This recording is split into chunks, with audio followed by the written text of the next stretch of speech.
يا أختنا بالله لا يغويك ذا الشيطان، إن الحجاب فريضة من ربنا المنان. يا أختنا بالله لا يغويك ذا الشيطان، إن الحجاب فريضة من ربنا المنان. إنا سمعنا أختنا قولا عجاب، قالوا كلاما لا يسور عن الحجاب، قالوا ظلاما حالكا بين الثياب، قالوا خياما عالقات فوق الرقاب.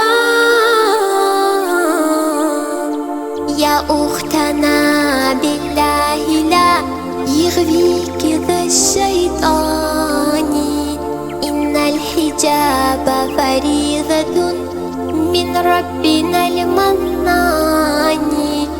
يا أختنا Congratulations, many congratulations. You have got certificate from Global Spoken English. And what is your feeling now? What do you think after getting this beautiful certificate from Global Spoken English? So let's know that what is your feeling and your feedback now. Assalamu alaikum and a very good afternoon to all of you. I am Utsa, I am from Ghosi. First of all, I would like to thank Mr.Ghulam, Nabi sir and all global teachers. It is a very wonderful day for me. I would like to thank my Allah. I also thank you for my parents. Thank you. बहन भाइयों, अंग्रेजी की बढ़ती हुई जरूरतों को देखकर उसे नजरअंदाज नहीं किया जा सकता।